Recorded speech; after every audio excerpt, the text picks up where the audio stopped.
Hey, you there! Thank you for watching, and welcome to Forge Lines Forever. Today, I have a 5v5 custom match here on the most amazing Roxas map generator. So let's go ahead and introduce our teams and our players, starting off with Team 1 in the Northwest, ending with Team 2 in the Southeast. Starting off with Team 1's northeasternmost player in actually, that is lightish red pink. It is Dulaha. Going first, land as a UEF, he is a 1400. To his west, we have in ruby red, Cybrin Noob going first, second, and third. Land as a UEF.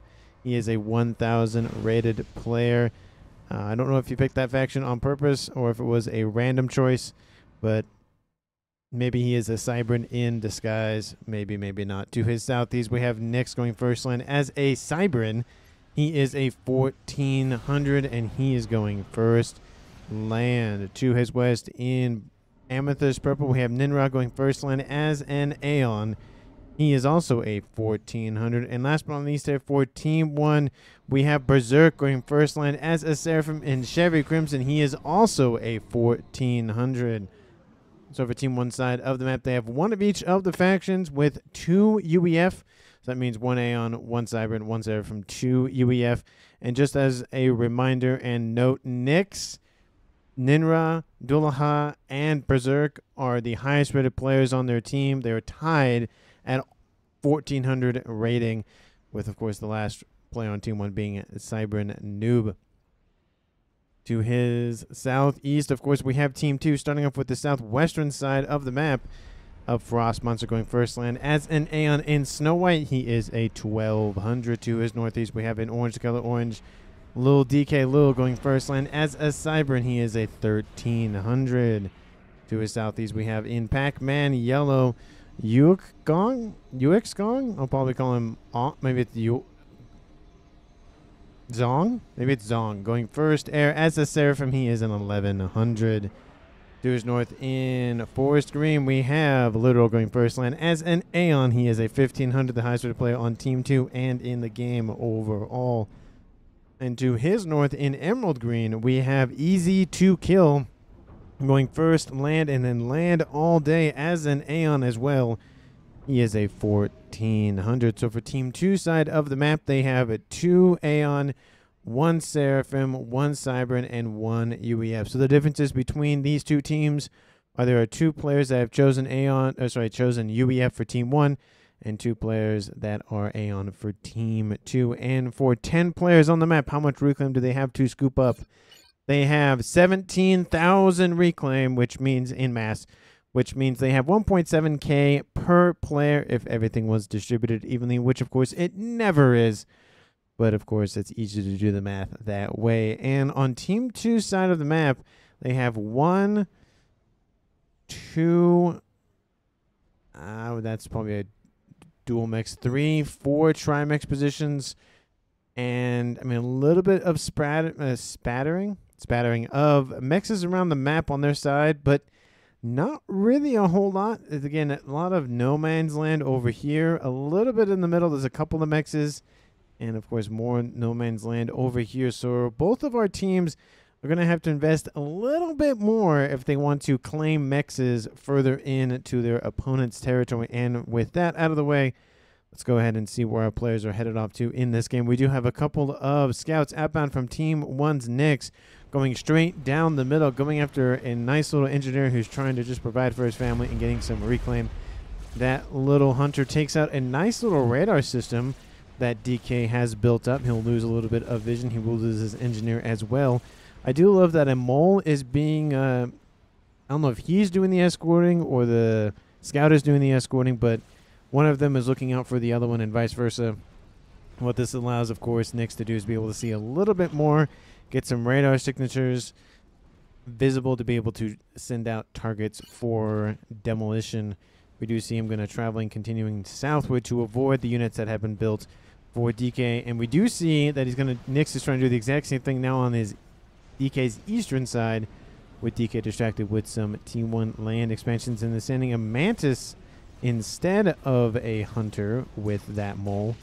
being a little bit more strong in the hit points in firepower department, but unfortunately DK stops the construction and goes after those units. So he's going to plug the hole, and the rating is still going down here from Nick. So getting tons of value out of both of these units.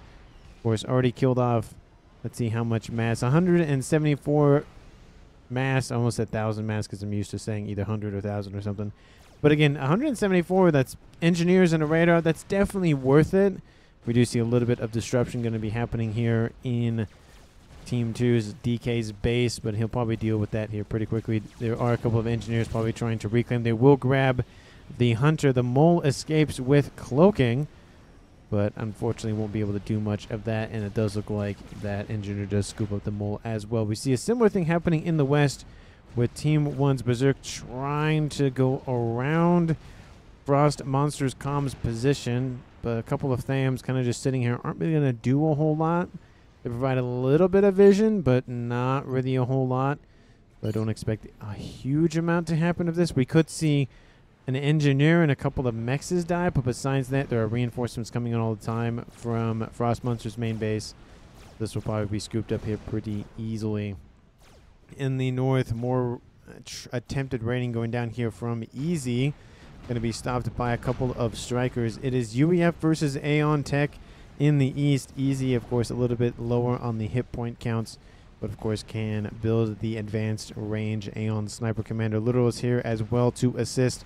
It looks like it's going to be a 1v2 in the east, 1v1 down the middle, and a 2v1 in the west. So Team 1 will have the advantage in the west, Team 2 will have the advantage in the east, and it's a 1v1 in the middle with the rear guard airsoft players for both teams deciding to stay in their bases for the time being. We could see one of them leave, but it is a decent walk to the middle of the map in either direction, whether that be northwest or south, or I should say northwest or northwest, depending on, I guess, Team 2 or Team 1's positioning. We do see a little bit of pushing down here in the south by Berserk, trying to collapse Frost Monster's frontline base. He will be fine for the time being, though. Berserk has a couple of units, but again, not enough to really push one way or the other for either of these players. Is definitely going to be a little bit more posturing, trying to do exactly what's happening here with DK. DK would usually send his forces down the middle, but has decided to actually send them across to the west, and he's going to kill a lot of the engineers off, trying to build a nice production base here for Berserk. Berserk is forced to retreat, deal with this incursion. He will lose a couple of mexes, and it does give a little bit more momentum here for Team 2's Frost Monster to push forward a little bit more, trying to encircle Team 1's Berserk in the west. In the east, we do see Team 1's Dullaha going for a gun damage and range upgrade. Every time I look at his name and say it, I feel like that is the...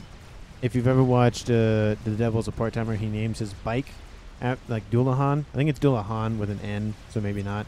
But that's what I think of whenever I see his name is Dullaha. So I think that's how I pronounce it. Probably I'm not pronouncing it that way. Please let me know down in the comments if you know the correct way to pronounce it, or if you're just fine with the way that I pronounce it.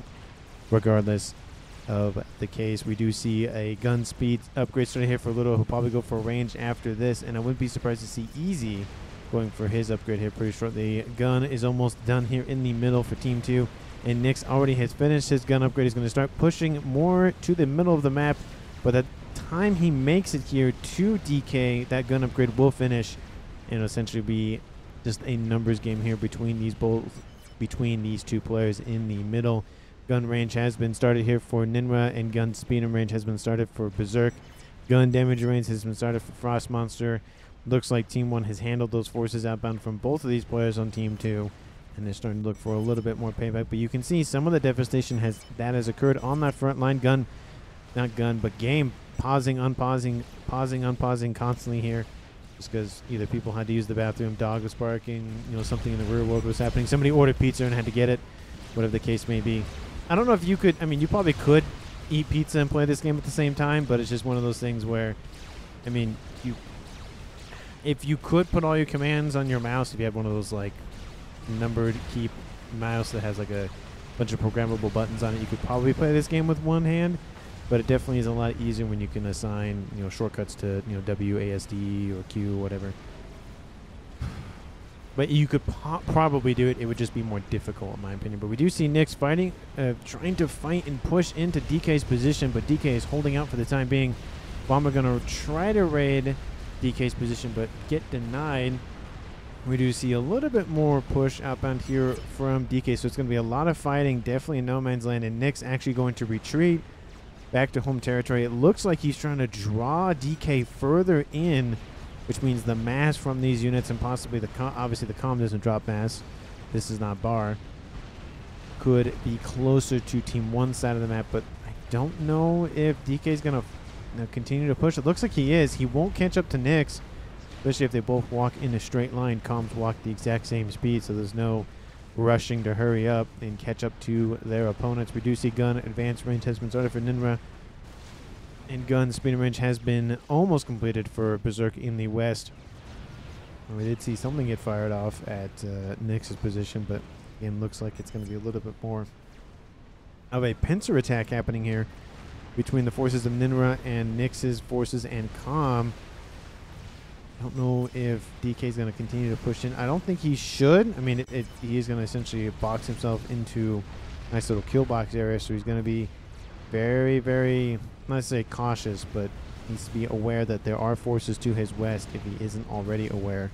We see in the east, shield has been started for little. He has the normal range and speed upgrade. Advanced range upgrade has been started for easy, so one going for a little bit more attack power, one of them going for a little bit more defensive power. Team 1 and Team 2 in the east have kind of just been hanging out, except for this huge run by going down here from easy, assisted a little bit by literal, but mainly it's just easy killing off a lot of T2 mechs here, as well as going after the east storage. Just got to be careful not to stand next to those because they are volatile, Aurora, and you are pretty weak, so you got to watch out for those explosions. Those east storages, of course, able to power the comms overcharge ability. If you lose all of them, then you don't have overcharge.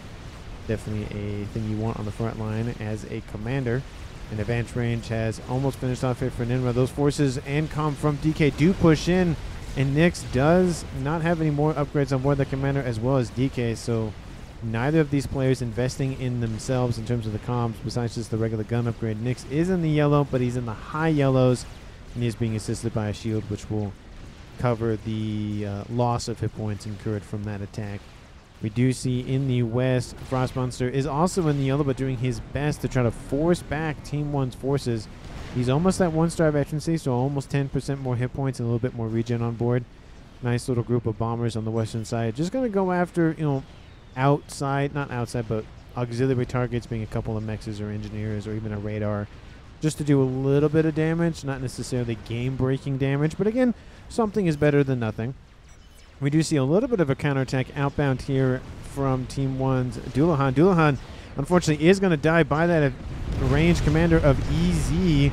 Looks like he actually canceled his advanced range upgrade. He had a couple of units outbound trying to push back at Team 2's green forces in the east, but it does look like the comm of EZ was just too much for Team 1's Dullahan to bear. We do even see some Notha fighter bombers over top to soften the rest of these defenses and structures. EZ will claim a very frontline position here and get a lot of mixes from it. Not a lot of them are T2 in terms of the mass reclaim, but at least he could turn them into T2 if he really wanted to. And with that, Team 1 at 4 players left, Team 2 at 5 players left. In the middle, we're seeing T3 Unistar emerge here for Nyx, so he's gone straight for T3. Skipped T2. And has also had another T3 facility built, so he is pumping out bricks, pumping out AA as well. I do like that mix of bringing in bounces as well to be able to protect against any sort of air incursions from Team 2. Love that mix.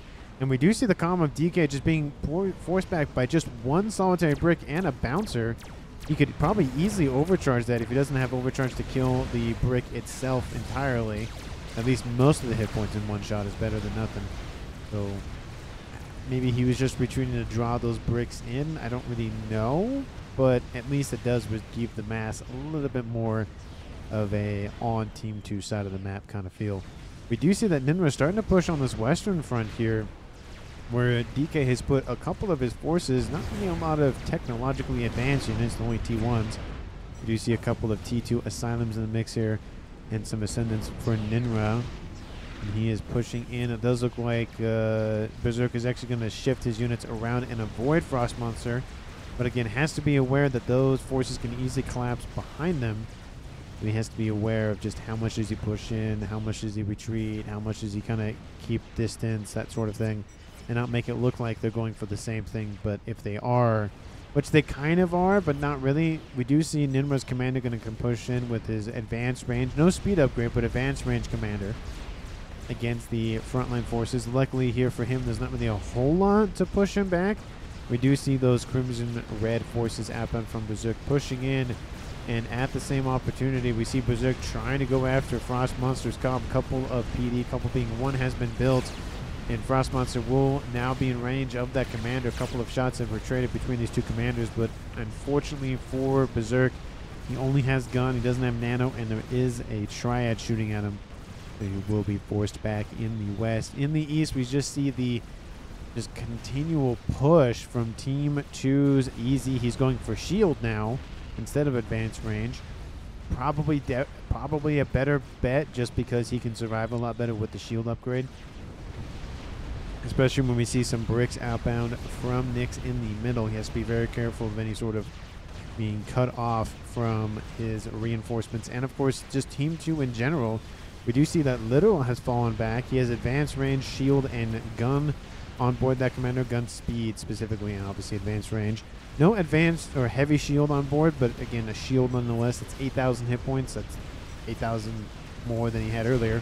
Ninra being surrounded by primarily T1 forces. There are a couple of pillars and some Mongies in the middle of this. And we do see some gunships inbound here as well from the air player of Zong. This is going to be a kill most likely unless Team 1's air can come in and save him, which I don't see any ASF online yet. I see one online for Team 1. Unfortunately, I think these gunships are going to help get this kill, and yes, they will. It's going to be definitely a co-op kill there between DK for holding off Ninra, Frost Monster, and of course Zong getting the gunships in as well. Great plays, great teamwork here by Team 2. It's now a 3v5 in favor of Team 2. Shield is almost done on board that commander, but again, being very cautious, of course, of how much his supply lines, how much his reinforcements are just being blitzed down by these bricks. He's only building some Team 1 Thistles, some AA, so they can attack ground units. I wouldn't be surprised to see him start spamming up some blazes or something to fight these bricks, because they're going to rip apart everything that he owns if he is not too careful. T3 air is now established here for Zong. We see Team 1 already has their T3 air online, but with the death of another player on Team 1 probably might start shifting into the air game and play more of a defensive game. We see T2 air is online here for Berserk in the west. He's getting some Not the Fighter Bombers on as well. Advanced range is now done here for Easy. He has the shield, he has the gun, speed, and range. Actually, advanced range on board. And he's going to start pushing in lots of engineers around him, trying to boop the engineer out of the way, because the engineer just will not move, will not get out of the way. Looks like he's going to get some T1 land facilities just to pump out engineers to scoop up all the reclaim. There's not a terrible amount of reclaim on the map. I mean, we started out for 17,000, now we're at 35, 36, so it's 2.5 times the amount that was originally here. But a lot of it is on that northeastern side by Team 2's player of Easy to kill, so it's essentially in his hands if he so decides to clean it up. Unfortunately here for him, he has a lot of incoming incursions from Team 1's Nyx, and a lot of the brick variety, trying to face off these Harbingers outbound from Literal coming in to assist. T2 land is going to be upgraded to T3 here pretty shortly, but it's going to take a couple of minutes. And Literal moving in with his advanced range commander with shield on board. Lots of Team 1 fervors, and Aurora trying to blitz down those bricks. Bricks get killed off. More bricks are inbound, but it looks like they're going to hold off for the time being and kind of group up here. It would be unwise for Easy to attack that head first, at least without any sort of support. But he's actually going to continue his way forward, going after a T3 land UEF facility. It's also the headquarters as well. A couple of bombers over top, couple being a squadron or so. Easy's going to continue to push in. He will get some veterancy from this, killing off a couple of these T1 PD. But he needs some AA around him. Does look like he's building some T1 back here. But as he moves westward, those AA guns will be out of range. We do see some interceptors over the top for Zong trying to just clear some of those bombers out. He will retreat. And he probably should retreat, probably back to his main frontline facilities, probably over here somewhere, just because it is starting to get into that 20-minute territory of being sniped. We just saw earlier how Team 1's player of Ninra got sniped by, obviously, gunships, T2, T1 land from both DK and Frost Monster. But we see another possible death here for Team 1 Berserk in the low yellows. Of course, he has 1 star vacancy, almost close to 2. DK is dropping into the mid yellows, though. But he is also at 4 star vacancy, so a decent amount more hit points here than Berserk. Berserk sitting at 12.6k thousand and DK sitting at 14,000. It looks like Berserk just barely made it out of there. He was barely close to dropping into the red. He is getting some PD online. There is some missiles outbound from Frost Monster taking those facilities out. He needs to get some more TMD online. He does have some Oblivions being built over here as well. They're trying to establish a nice little PD front line, but defensive only really works in a couple of ways if you can really scale your eco very, very quickly, or Team 2 or the other team just constantly throws mass at you to try to push you back. That's really the only 2 ways that, at least at this point in the game, that land really wins, unless you build a experimental and just stomp over somebody. That also works. Missile launchers don't help with that situation, especially when they're on the other team, but they're going after, it looks like Mechs is now. TMD is online. It is able to shoot once at that missile, shoot a second time and kill it off. So it does look like Frost Monster won't be able to not encourage, but launches missiles into deep into enemy territory. But at least, at a minimum, he could probably go after, I mean, it's under shield coverage, but at least go after more facilities that are not shielded by TMD. And again, still, we do see EZ has given everything over to Literal, and it looks like he's going to try to make it out of dodge, but it's a long walk back to his main base, essentially. So he's going to be not possibly sniped, but, I mean, he is going back. He has 1 T2 Mechs. That's it. That's all he's got. He's gifted everything over just in case he dies. I do like that play, but I feel like he probably could have got a transport online, or just got gifted a transport just to ferry his comm over. But, of course, the downside is Team 1 has more ASFs than Team 2 does, so that is the threat. But there is a T2 transport nearby from Zong. We could easily see this transfer to pick up Team 2's player of Easy to Kill. We see some Percy's hunting him down. He needs to get out of range immediately. He is in the yellow, but he does have a full bar of energy for his shield, so 8,000 plus an additional 6 is 14,000. A couple of units will try to distract those Percy's, but there are some T3 gunships outbound, and this might be the death of Team 2's first player of Easy to Kill. I don't think he was easy to kill, but it does look like his death is imminent. Are we going to see some ASF response here? Possibly not. We do see, of course, Little trying to hold off the brick incursion from Nyx. A couple of Titans as well, so going for a lot of rapid fire. Actually, no, there's no Titans in this mix. I don't know what the heck I was saying or thinking. Those gunships dropping Easy down into the red. There he goes. The gunships will kill off the comm of Easy, the first player on Team 2 to lose his life, and is now a 4v3, still in favor of Team 2, but Team 1 now has a kill at 21.5 minutes. And at this point in the game, let's take a look at ecos and game overall. Team 2 sitting at the most mass income per second at almost 700 mass per second. Team 1 almost at 500, so let's call that 200 more mass per second for Team 2, which, of course, mass isn't the end-all be-all of who wins the game, but it is a sure indication of the direction the game might go, or has a higher chance of going, if that discrepancy in terms of, you know, Team 2 being ahead by 200 does continue to either expand or roughly stay the same. Once you get to like 14 or 1500, the percentages of how much you're behind isn't terribly bad, but it still makes a difference. We do see that Team 2 has grabbed a decent amount of territory in the northeast, but is now being forced back by Nyx with all of his T3 units running around. He has his Cyberns down here, and he has his UEF forces up here. Mainly Percy's and Bricks, but we do see some Bouncers in the mix, as well as some Bangers, some mobile AA to assist with defending those units on the ground for from any sort of gunships or bombers or whatever the case may be flying over from Team 2. And I'd say map controls probably about 51 for Team 2 and 49 for Team 1, just because this is in the middle of transition or just kind of not really being occupied by the current moment. So it's kind of hard to tell. So I just give it at like the 51% and 49%. But let me know down in the comments who you think is going to currently win this game. And of course, if you haven't done so already, like the video and subscribe to the channel. Thank you so very much for watching. I really do appreciate anything and everything you do for the channel, whether it's watching, commenting, liking, subscribing, voting in one of my polls that I send out to everyone. Thank you so very much for anything and everything you do for this channel. Let's go ahead and see what's going down here. Probably, honestly, in the east.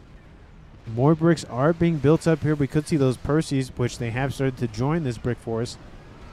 And Perseus with bricks plus AA support equals very dangerous. I mean, you have a unit that has a high fire rate and a unit that has a slow fire rate, but does a lot of damage per shot, designed for taking out not single high targets, but high HP targets, whether it be other T3 units or T4 units.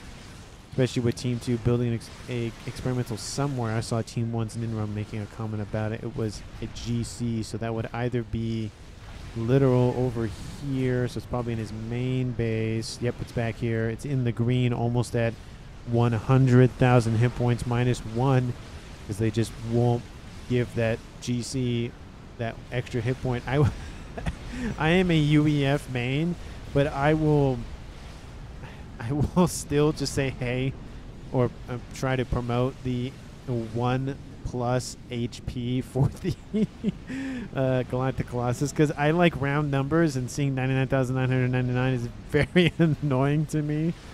I don't know why. Maybe it's I don't have ADHD, but I might have ADHD tendencies, and that's possibly what it is. Also, it just looks nicer. I think it just looks nicer in general, so that's probably also what it is. But I will lobby, that's what the word I was looking for, lobby for the GC to get his one last hit point. Why you run behind a GC to waste all T3 bots? Don't know what's going on with Duloha talking with somebody on Team 1. Anyway, in the west, T3 has been started by Frost Monster. He might go for some Ravager creep here to try to force back Team 1's front line. We do see Berserk does have the advanced nano regen on board that commander, so 40,000 hit points. Obviously regening at 232, which is just insane. It's an insane amount of hit points per second. The Cyberns only get like 110, I think, max. It's like 108, 106, something like that. So more than double the regen. He's not even at 5 stars. Is crazy. It's a crazy amount of hit points. He essentially becomes his own T4 experimental at that point, just with the amount of hit points. Not necessarily the damage, but the hit points specifically is just... it's annoying to chew through. That's one of those things. You could use drops around here, says Ninra. Yeah, you could see some sort of T3 drops over here in the southwest. The only issue would be is if Frost Monster does build up enough of a fire base here with some T3 Ravagers, it would be very, very strong to the point where it could probably range out to about here. So he needs to be careful if those drops do happen. Mass, says Ninra. Yeah, there's mass. There isn't a large grouping of mass, but I mean, we saw it was 36,000. Now it's 38,000. Of course, as the game goes on, more and more mass just gets deposited on the field in general. But there's not like 10,000 or 15,000 mass in one little clump. There isn't an experimental that's been killed yet. There is one that is online. This Team 1 building a crab. Yes, they are. Nyx is skipping the monkey. That's usually the case, especially with dual bases. The monkey is a nice unit. It's a really good unit. It's the cheapest experimental in the game. It's really powerful if you can get it up close. But the crab, with its range advantage, is just very, very deadly. And he also is building a monkey because why not? Because why not have a little companion for the crab? There is no water, so the crab can't be annoying in water, which Cyberns are known for their torpedoes as well. So it's an annoying unit to deal with in Navy because it's 110,000+ hit points if it has regen or it has veterancy or not. But killing it with torpedoes takes very, very, very long. It's very annoying. There's been a couple of games where I've casted where it's just like that crab is not going to die anytime soon. In the east, we see Literal getting his shield heavy on board. Don't know why it's heavy shield. It's not heavy shield. It's shield heavy but I don't make the text for this game or anything for this game. I just cast it and play it once in a while. But it probably should be either advanced shield or heavy shield. But that's just my 2 cents over there. Regen aura has been started for Berserk. He'll probably go for advanced just to get an additional boost in hit points. I wouldn't be surprised, especially if he goes for regen. You might as well just go for advanced, because why not just have everything advanced, especially the gun being quote-unquote advanced. Yep, there it is right there. Army sends Ninra. We do see some T3 brick build up here for Team 2's player of DK, wanting to, again, establish a nice little front line just in case. This is when Ninra died as well. He wants to be assured that if he does get attacked from the west, or if at least Frost Monster needs some assistance, he can deploy those forces if need be. We're seeing some T3 artillery being deployed here by Berserk to try to take out these units, but we see a fire base being established for Frost Monster. That shield will be denied, unfortunately for him, so it's going to be a little bit more difficult getting that fire base protected as well. We do see it's going to be a Crab versus Colossus here in the east. First experimental on experimental fight here between the 2 players. And the thing is if that brick force and Percy force can get in the way of that Colossus, the Colossus will be dead very, very quickly.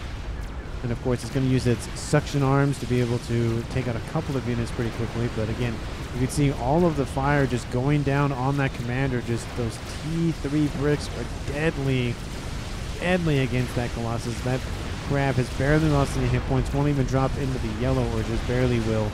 But this is now a reclaim field here for Team 1. Team 2 is getting nowhere, where that does kill a couple of units with the crash damage from the Colossus. But that Crab is working his way to his first star veterancy, and that's going to just play it, or just have it be more and more deadly. Thank you, baby, says Nix. To literal, that's always got to taunt your opponent at least a little bit. Nuke, says Ninra. There is a nuke online. It isn't loaded yet, but it is online. Does Team 1 have SMD coverage? No, no, no, and no, which means Team 2 has a huge advantage. The problem is, what do they go for? I mean, what's causing Team 2 the pain the most was probably the target that should be identified. This might be a good target here against Nyx. You could take out the UEF base over here to the north. I feel like this would be more impactful because these are T2 mexes. These are T3. You could take out the opposing air grid. That way you could have air dominance, especially with Zong being, maybe it's Yuzong, maybe that's how you say it, having his own air grid. He might just go with the airplay, which is always a good choice. But is the problem land or is the problem air? I mean, the argument could be made for both, but I feel like Team 2 could counter air a lot better than can counter land right now, so maybe go after Nyx. But again, that's one of those calls that it's really hard to make in the moment, and even if it is made, you don't know what the right choice is, because both choices are good options, but which one is more impactful? You just have to make a decision. You want air, by the way, use it. Well, I mean, he does have air control at a minimum, just given just the look at the ASF count over here. 89 here for Cyber Noob. And Zong sitting at 56. So not necessarily complete air controller dominance, but definitely a higher amount of ASFs for Team 1. We do see Harbingers and PD and artillery trying to be built up, but there's now a monkey out of this mix. Literal might be killed off here. He has the shield heavy upgrade on board. 2-star veterancy sitting at 28,000 hit points, getting more PD, more artillery online all the time. Miasma fire definitely is annoying because it has a little bit of a acid effect where it sits there and essentially rips apart hit points. Not super quickly, but it does make a difference. Whereas your SMD, this Ninra probably referencing something else going on. I do like the fact that he's still trying to provide his team with actionable intel and assistance and trying to just assist the best he can, even though he has been killed up. We see some strat bombers over the top going after the monkey, the weaker of the 2 experimentals. Definitely a good move there. Just denies some sort of attack power here for Team 1. ASFs have not been called in yet, which means they will get a second run in. ASFs from Team 2 come in to cover those bombers, and they will make it, a decent impact on that Monkey Lord. Drop it into the red. We see some Team 1 bombers also outbound here from Team 2's Literal, just to provide any sort of support. ASF fight will commence. Team 1 will most likely win that fight. Bombers get another pass in. They will kill off that monkey.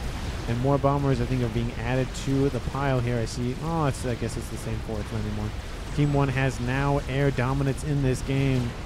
Yeah, even maybe even air supremacy at this point. Bombers are shot down, but the damage is done.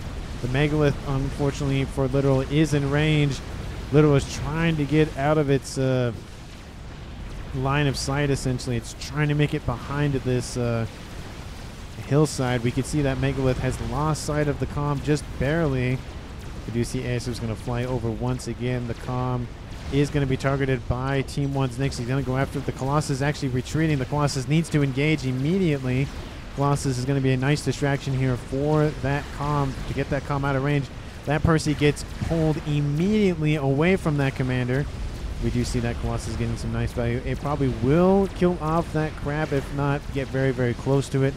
AFSEP's guarding this position here for Team 1, trying to prevent any sort of bombers from being built up, or gunships, or whatever the case may be. Colossus is dropping pretty quickly, though. 42,000 hit points. The crab is at 2-star veterancy, 25 and falling. And at this point, looks like the Colossus is trying to get behind the crab.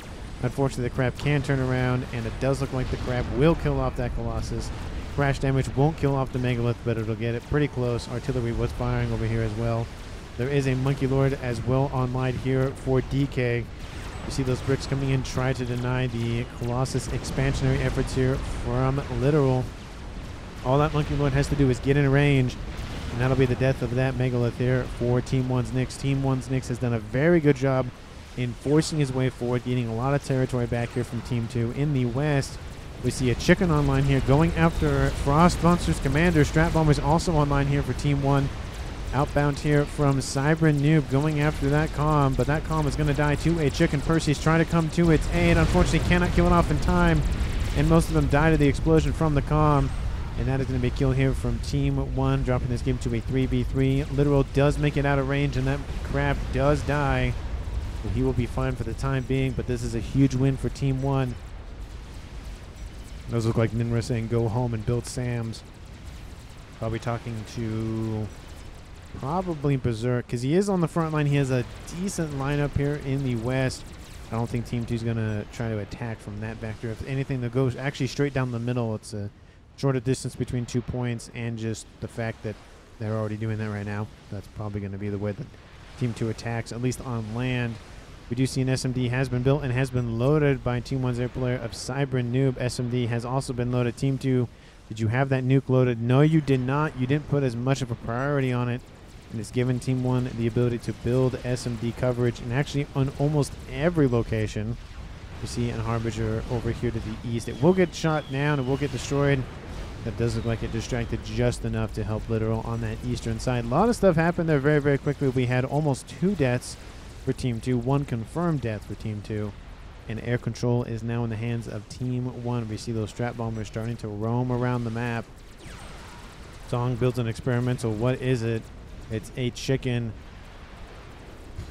I don't know if he needed a chicken. He gets transferred immediately over to DK, but I feel like he should have put that mass into a nuke. He probably would have loaded it by now at a minimum. Run chicken through this area, says Dulaha, and Mechs says Ninra. Oh, there's just a Mechs right there that has a bit. Oh, it's in the middle of Berserk's base, and it's just sitting here like not even being built, kind of hanging out. Could just be a T2. Do I need to hold your hands too, says Nyx. Well, wait, what's going on with that? Lost 3 experimentals to air, and we have air. What's wrong with this? What's wrong this time? I don't know what's going on. Something going on in chat between these two, a couple of players in the game. I don't really know what's going on. Those look like the chicken here from Team 1's Berserk, forcing back the orange units from DK. ASF's holding out here from Team 2. Zong trying to pull those ASFs in from Team 1, get underneath some AA coverage. We have a Fat Boy online here, now gives it over to Literal. Wonder what he's doing with that. Team 1, are you building any sort of spicy plays in the north? More crab, more crab, more crab and monkeys for Team 1's Nyx. Air grid being expanded here for Cybran Noob. More UEF units being pumped out also by Nyx.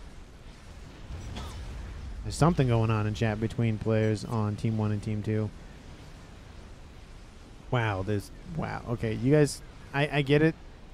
some disagreements going on and insults are being thrown at one another. I know games can get heated, but at the end of the day, it is a game, and we all enjoy it. And there are players that take it seriously, some players that don't. But I feel like the majority of players do take it seriously, but sometimes that comes off in different ways. But anyway, yikes, says Nyx. That nuke has launched here from Team 2. Unfortunately, it will not land in this base because there is a Guardian SMD online here for Nyx. Monkey Lord incoming, says Ninra. I don't know where that's...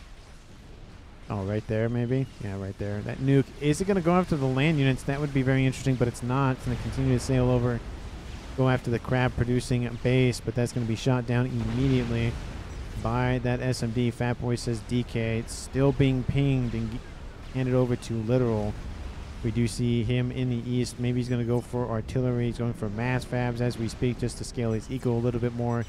Team 1 sitting at 1.3k. Team 2 at 1.4k. Team 2, I mean, they've lost a decent amount of mexes both in the west and in the northeast, but what they have is mostly upgraded to T3, and they are getting a decent amount of mass, of course, from the attacks outbound from Nyx. We have 2 crabs and a monkey walk into a bar in Team 2's territory and decide to just rough up the place. We see 2 crabs. That's going to be a lot of long-range firepower for Team 2 to deal with. A couple of missile launches is not going to be enough. Chicken gets defeated and will destroy that Monkey Lord if the Monkey Lord can get out of range, which it will not, and it just gets ripped apart either by strap bombers or by the Ion Storm. I think it was actually the strap bombers that actually got the kill. A couple of those strap bombers actually fly through some ASFs from Team 2's air player of Yuzong, and more strap bombers are inbound. They slow down, and that's going to be a huge loss here for Team 1's air player of Cyber Noob. There's a lot of mass that he just dumped on that side of the map. Obviously, there is now a chicken and a monkey wreck sitting over here. That chicken experimental for Team 2's DK probably did a lot to kill off that chicken. But 2 crabs and a monkey lord continue to push through here for Team 1, and a monkey lord coming in to assist with a decent amount of shield, AA, and T3 unit assistance. This is going to be huge. That SMD is going to die. Most likely, if DK cannot get out of range, he will die. Team 2 needs to focus all of their efforts on this right here, because this is going to be possibly a game-winning play if they do not kill this off sooner rather than later. But experimentals are pushing in. That Colossus does kill off the chicken here for DK's forces. DK will continue to push in. He'll do a decent amount of damage to the front line here for Berserk, but will it be enough? Don't really think so, especially because his base is being annihilated as we speak, and I think they're going for the nuke. It looks like they're going to walk possibly straight to that nuke here for Team 2's Yuzong. So if he goes for a nuke and launches it at the land army, that might be enough to slow this approach here from Team 1, kill off most of the hit points for both the crabs. There are strap bombers running around here now for Yuzong as well to try to just deal with these experimentals. Unfortunately, there's a lot of AA around them as well, which makes it very annoying to deal with. Fat Boy is also nearby, Literal not using it. Don't know why it was gifted over, but it's still sitting over there. An engineer sitting here as well here for DK. Colossus does come in to try to distract the crabs. Both the crabs will turn around and face the Colossus. Colossus will not win that fight. Monkey Lord still chasing down DK's commander. DK is at 5-star efficiency. Will overcharge that Monkey Lord, but will not be able to kill it off, which means it will go from a 3v3 tied up game to a 3v2 game. Team will be in the first time in the lead for comms left alive. Unfortunately here for Nyx, there is an attack outbound in the north. Monkey and a Colossus with a bunch of T3 Harbinger support. He's pumping out Monkey Lords as we speak to deal with that incursion. So he's splitting his focus between Literal's attack and his own attack. And that Monkey Lord does get killed off. No, it's actually down here. It does not get killed off. Half of the air grid is now down. T3 air headquarters has also been killed off. Actually, no, it's right here. Never mind. And that nuke is loaded. You got to launch it. It's gonna be destroyed. You got to launch that nuke immediately there, Yuzong, or you're gonna lose it. Especially surrounded by all of that power. You're surprised the Monkey Lord has not targeted it yet. You got to go after it at some point. At least kill off the the Percy, Crab, and Monkey Lord at a minimum, and assist with dealing with that incursion. DK, of course, his death does gift over Literal the rest of his stuff, and that will be sent right here. Unfortunately, it's going to land on top of that Colossus. Colossus needs to get out of range. It's moving. The Colossus is moving. It's trying to get out of range. That nuke will land. The FAF, I don't know why the Monkey Lord avoided this. Don't really know why. It will land. Kaboom! It will kill off the Colossus for Team 2's. Oh, that's got to hurt. Second Colossus will come in and assist. Crab will eviscerate the rest of Literal's, rest of his base to the west. What was DK's, and I think that was Frost Monster specifically, but it will kill off the rest of Team 2's western base. Look at this. Look at this hole that was carved by Nyx. Just right through the heart of Team 2. You run around that nuke and don't fire on it. Yeah, that was, yeah. How many times I gotta win? Easy to kill him. We'll play very good as possible, I guess. They both have played so far. A lot of people in this game have played very well so far. I don't know who to give MVP yet to either team, but I mean, Team 2 could come back into this. I have seen games where it looks down on, you know, and one team is very much either down in the eco or the map or whatever, and they come back and win it. So don't count out Team 2 just yet if you're rooting for Team 2, or if you're winning for if you're rooting for Team 1. You know, Team 1 could lose, but there are a couple of experimentals running around here in the west here for Team 1, and they're just kind of cleaning up shop, essentially cutting off Team 2 from any sort of expansionary efforts or redevelopment efforts in the west. Gunships and strat bombers are inbound from Cyber Noob's base. We do see that they're coming straight for the middle. I'm surprised that more AA isn't being built, but Harbingers are the main production unit. Looks like they're going after this base right here. Not a lot of AA in this mix. Would like to see some more T3 and T2. But they are starting to rip through those gunships rather quickly, though. And I do see that there are some ascendants being built as well. T3 headquarters, T3 land base, not headquarters, will be taken out. ASF move in and will be wiped out by Team 1's ASF. And it looks like essentially just the remains of that last build, or that last queue that was built up by Cyber Noob. 42 minutes on the clock, and more experimentals are running around Team 2 side of the map. There's a lot of mass on Team 2 side of the map that they can realistically play with. We're talking about huge numbers here. 573,000 mass on the field, more than 500,000 mass, more than enough mass to build anything in the game over twice. So 2 Mavers, 2 Scathis, 2 YOLOs, and then some. It's a lot of mass. And honestly, it's on Team 2 side of the map, the majority of it, but there's a decent amount over here to the north and in the west.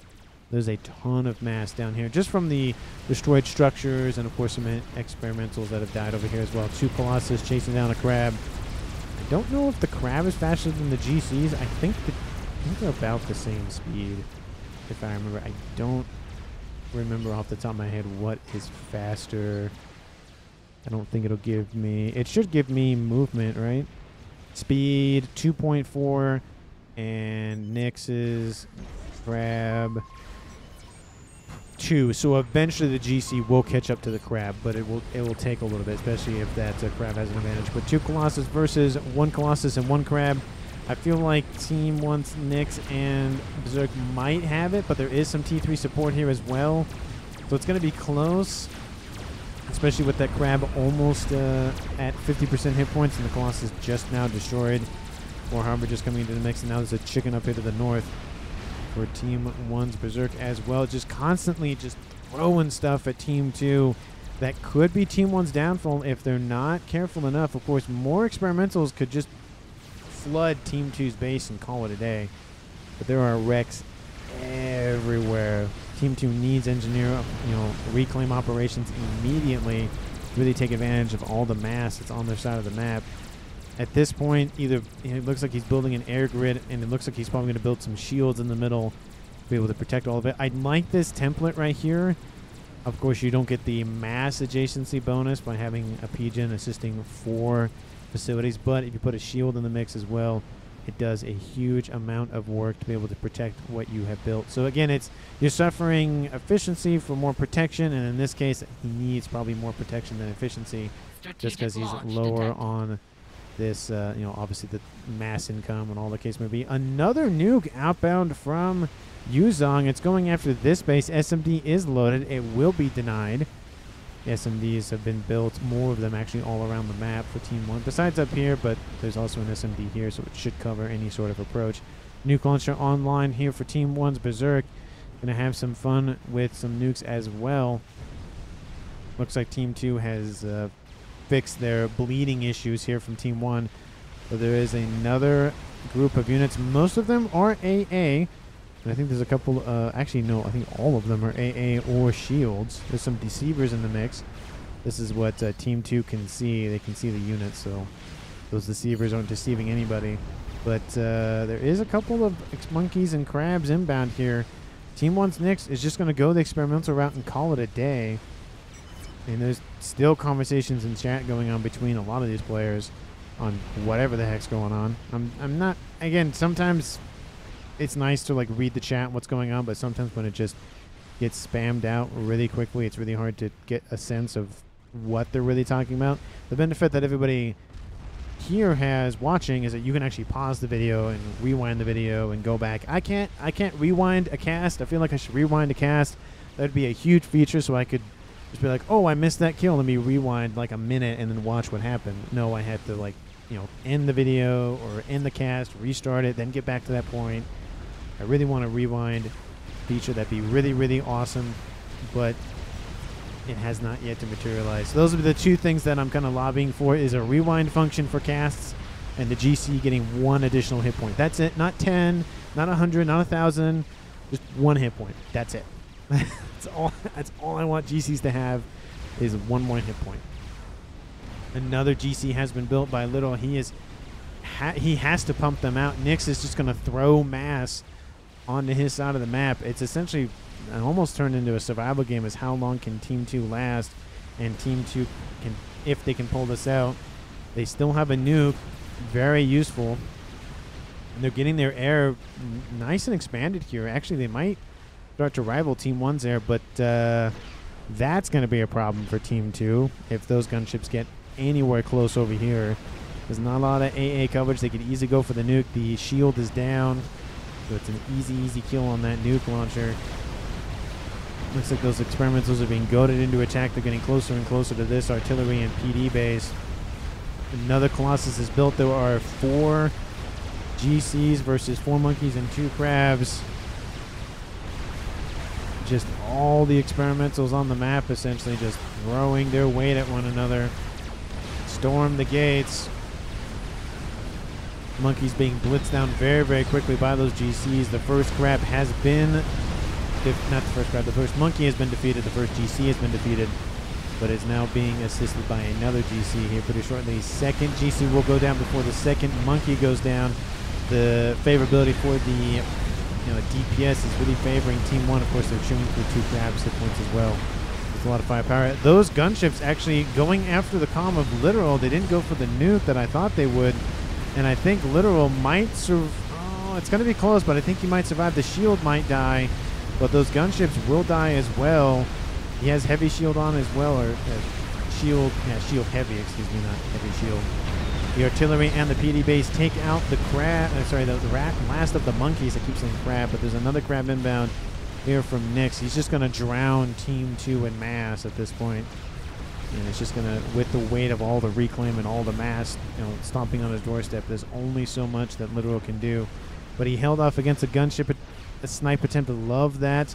He had enough ASF to come in to assist, and a couple of AA as well.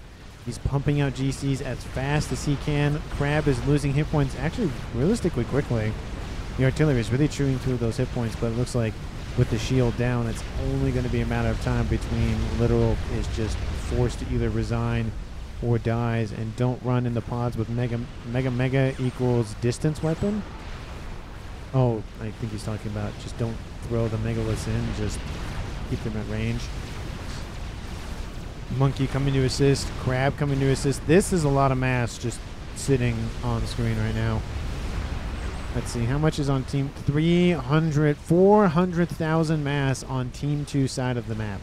And it's only going up. Obviously, a lot of it is still structures that haven't been reclaimed yet, but there's so many experimentals that have been destroyed on this side of the map.